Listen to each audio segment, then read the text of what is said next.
सास। जमाना कितना भी बदल जाए, इतना भी नहीं कि बहू घर आए और सास गर्भवती दिख जाए। देखो मीरा, माँ का पूरा ख्याल रखना है, उनसे अब काम नहीं होता है।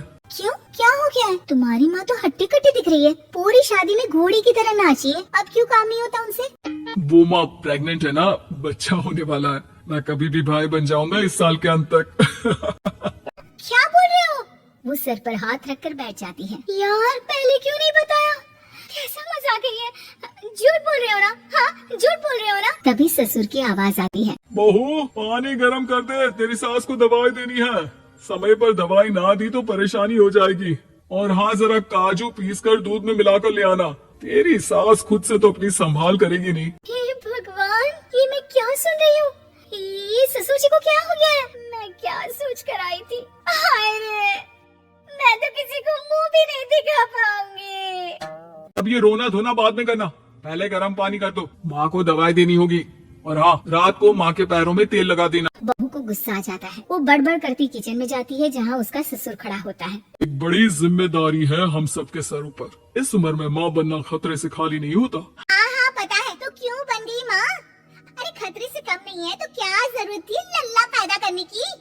ऐसी बात कर रही हो बहू? क्या तुम खुश नहीं कि घर में एक नया मेहमान आएगा, छोटे छोटे पैरों से पूरे घर में घूमेगा? पिताजी, ये हाथ जोड़े आपके, आप यहाँ से जाओ। ये शायरी बाद में बताना, अभी मैं पानी गर्म करके थर्मस में दे देती हूँ।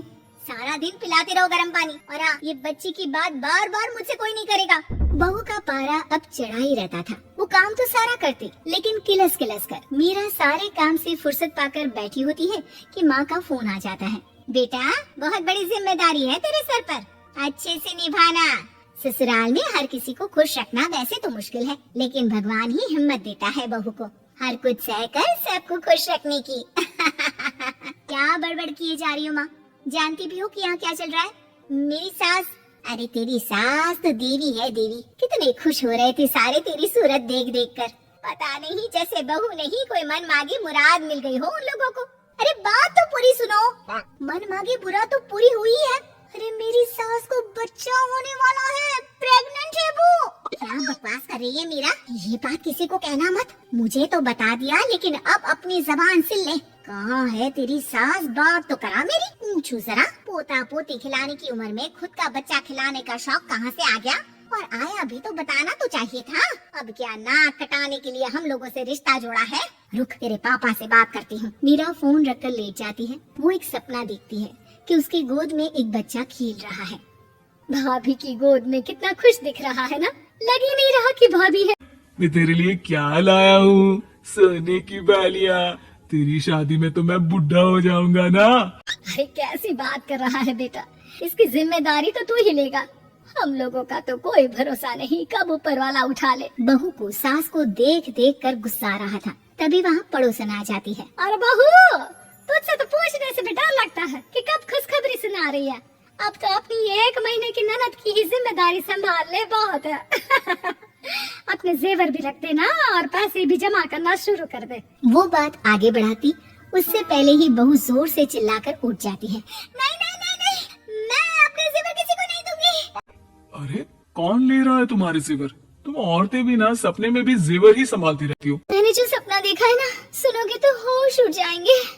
अच्छा, तुम अपना सपना बाद में बताना, पहले मेरा सुनो। कल मैंने इतना अच्छा सपना देखा, इतना अच्छा सपना देखा कि अगर वो पूरा हो जाता है ना तो मैं तुम्हारे लिए रानी हार बनवा दूंगा।